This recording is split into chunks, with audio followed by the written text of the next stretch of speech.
the people I ran around with were not who my mother expected me to run around with, and they sort of led me deeper into the world.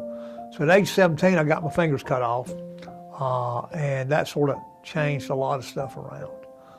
No longer could I go into the Army, which I was wanting to do, and all the drug use I did, that was curtailed for a while because I was in the hospital. Missed graduation. I never graduated from high school because of that. Never graduated from high school. And then when I took my GED, I took it and they sent me a diploma, but later on they said, you didn't pass. You got to retake it. I said, I'm not taking it again. So I went on to college, got into a small private Methodist school at Reinhardt College in Waleska, Georgia, just through family connections, and without a high school diploma on a GED. So I did there. I got there and I'd received quite a sum of money from my fingers getting cut off. Back in '73, $12,000 is a lot of money. So I went and bought me a car, bought me a little Triumph Spitfire. The rest of the money I spent on drugs, alcohol, loaning people, going out to eat, running around, taking a bunch of people out to Atlanta and stuff like that. I would burn $100 bills. I remember doing that, tripping on acid in Alex Cooley's Electric Ballroom with a bunch of us, four of us had gone down to Electric Cooley's Electric Ballroom in Atlanta. I don't know if any of y'all are familiar with that, but we were tripping on acid, and I remember tearing $100 bills up because it didn't mean anything to me. So anyway, I spent all that money. It went quick. I ended up getting kicked out of Reinhardt College, Waleska, Georgia, just partying too much. Remember one night, I'd taken all the liquor bottles that I'd drunk, and I busted them up against the wall of my dorm room, and it was just like glass everywhere, all over the bed, all over the floor where you come in and come out. And I'd busted, I guess, 10, 15 bottles of liquor. Now, I'm 17, 18 years old, and so I did have a drinking problem. And they pretty much, that was the night they determined I was not fit for that college, and so I got permanently dismissed. But God's hand had always been with me, and here's how I know this. I look back in my life and how wild I left and how close to death I came so many times. Maybe overdosing or through driving or through a wreck or getting in a fight with people that could have killed me. God's hand was on me, and here's how I know. It was like maybe a week or two before I got kicked out, before the liquor bottle incident where I was like, had glass all over the place. And I got in my car that I'd bought. It wasn't a Spitfire, it was another car.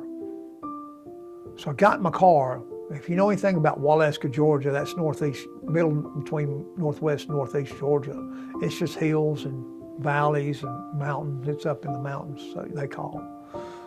I come off of but there's one point where you're coming down those curvy roads, and there's like you come off a hill, and there's like a super long, sweeping hill down, bottom out, and going back up like that. I mean, it has to be probably a 2.5 mile swoop like that.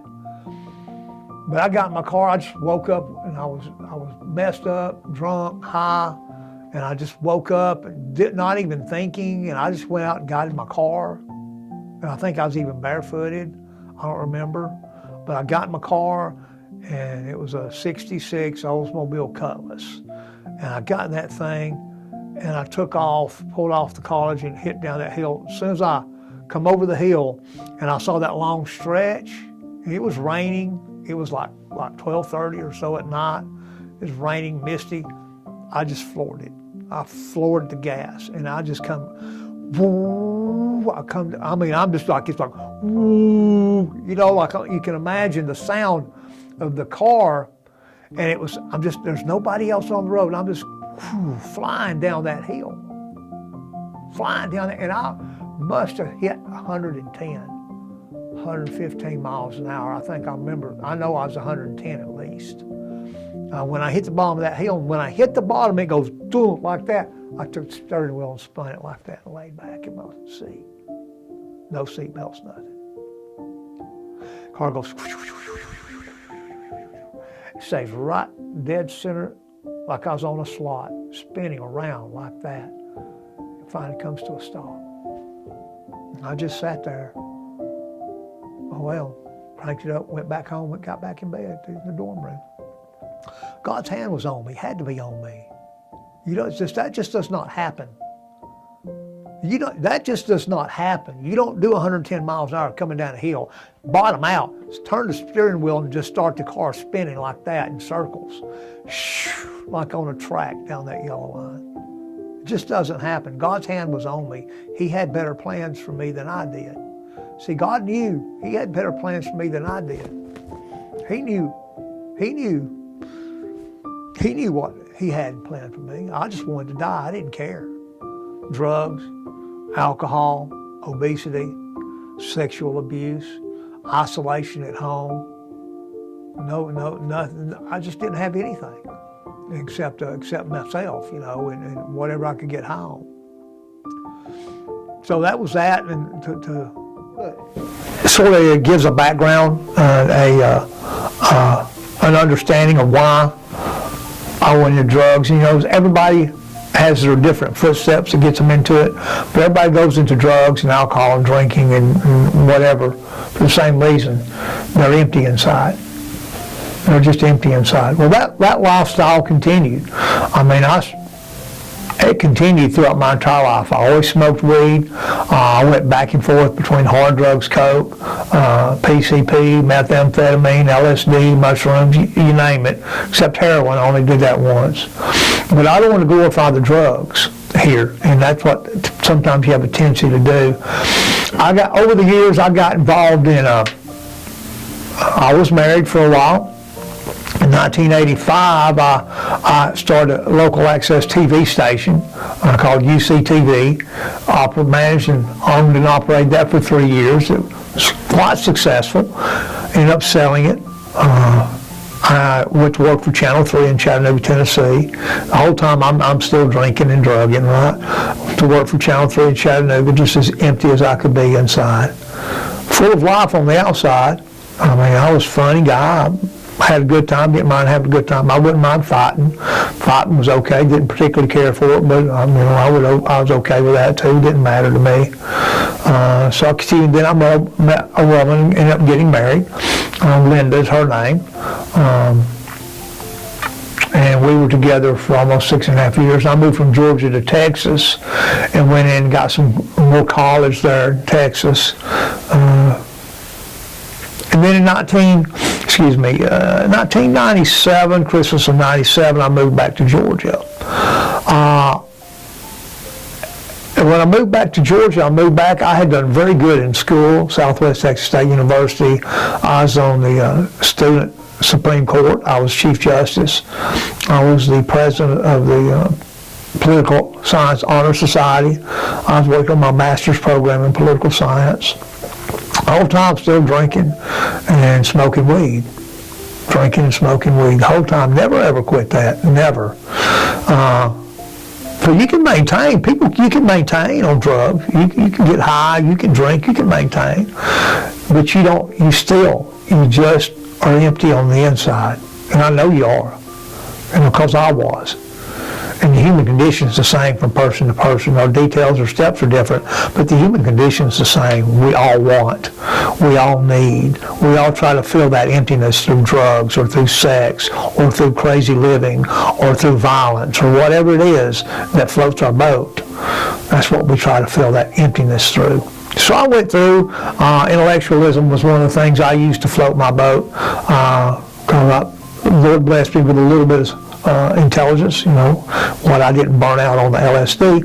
But anyway, to proceed on further, ended up getting divorced. I moved back from Texas. From Texas in Christmas of 97. Moved back here to Georgia. I was going to go to law school. I got back and, man, all the money that was going to send me to law school had been spent. my mother had agreed that my aunt had some money. They were going to spend that, put me in law school. We had an agreement. I was going to get in, come back, and the money's gone. So that really, really hit me hard. My Aunt Olive passed away. She died.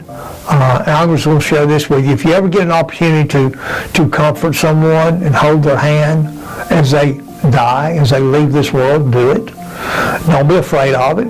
Death is a natural transition of the human experience. It's part of what we do. The question is, are you ready for what's on the other side? There's only two places. There's heaven and there's hell. You got to make a choice. Whether you believe or don't believe that, the fact is it's still there. So anyway, I was headed to go to law school, my master's in political science, except for completing the thesis. I was headed for success. I was going to go study space law. That's what I was going to go do. And then I get home and the money's gone. I've moved from Texas. I'm a 1,000-mile trip. I'd spent all my money. I left Texas, left my political science, left my TA position. I left all this stuff to move home because on the promise that I was going to go to law school, and I get home and the money's been spent. This, my father passed in '84, so this was some years later. He wasn't around at this time. And so that really messed me up. And then my Aunt Olive died, then another friend died, and then a woman that I had gotten into an affair with, she was separated from her husband. Known her for a long time, and we fell into an affair. And she got pregnant. Didn't tell me, didn't say anything to me about it, just went and aborted the child because I didn't love her. And that was it. She went and aborted the child. And when I found out about that, and how I found out was she brought me the sonogram of the beating heart of that baby boy and gave it to me. And it broke me, and I went off into a real deep despair. I lost hope. And I got really deeply into methamphetamine, heavy drugs, heavy drug use, multiple days at a time, staying up. I got into studying the occult, numerology, Kabbalah, astrology, again, tarot cards to repeat, and putting all this stuff, cold reading people. I'd I'd get off, go do a job. We'd go out and work someplace like in St. Louis. Well, I'd make a couple $1,000, $2,500. I'd come back 7 days. I'd spend it all, and I had slept one time. So then we had to borrow money to get back out on the road to go to work. Christian, I thought I was saved. I'd talk about Jesus when I was high on drugs. I would pray to Jesus. To get a successful hit of methamphetamine in my arm and to get a good register because my veins weren't good. And that's how deluded I was. So I went to the back room of where I was staying, and it's just a mobile home, just an old beat-up home that they used to cook meth. And I fell on my face on the floor and just started crying out for God to kill me. I said, God, I want to die. That was it. That's all I prayed. God, kill me. I want to die. Just kill me. I want to die. Just kill me. And there was no sinner's prayer, no altar call, no baptism, none of that stuff. Nothing. Nobody else. It was just me, naked before God in my sins, and I was broken. And I don't know how long I was on the floor crying, broken, sobbing. But after a period of time, I came to my senses and realized that I was still alive. I wasn't dead. So I got up off my face on the floor, and I got up on my knees, and I put my hands up, genuflected. I said, God, you didn't take my life, so I'm going to give it to you now. I don't want it anymore anyway. Do with me what you want. And when I did that, when I surrendered, when I quit fighting God, I surrendered completely. Let him have his way with me. That's when things changed. It was a change in the lighting of the room. Something changed. It became, instead of a heavy oppression, it was a lightness, and came into me, and I started laughing. And I got born again. And I've been sold out for him ever since. Just want to let you know that when that happens, when you do sell out and you do commit your life to him completely, that's when the enemy's going to attack you. The fight starts. That's when they really come at you. Because before that, you're lost and hellbound. They don't care. You do what you want. You can play church all you want. Go ahead and dress up in your suits. Go ahead and say your sinner's prayers. Go ahead and do that stuff. Go ahead and do the stuff you're keeping secret. But until you get born again, you're Satan's property.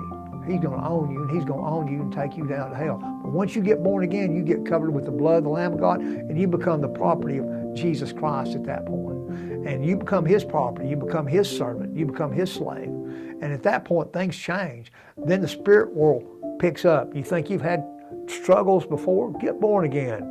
But that's okay, because God's called you to a battle. See, he's taking this generation. It's coming up from drugs, from perversion, from prison, from street life, whatever, from sexual abuse. He's taking you from all that. He's raising a generation up for this end time battle.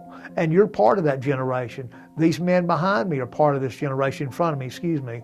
I'm part of this generation. We've been called up, and now it's your turn. It's our turn. We got to fight this thing to our last breath. Again, if you can't love Jesus Christ more than you love whatever it is you're doing, you're just fooling yourself. You need to examine your life, examine yourself to see if you're in the faith, except you be proven reprobate. So yeah, you better expect a battle, but that's okay, because you're a warrior. You are a warrior.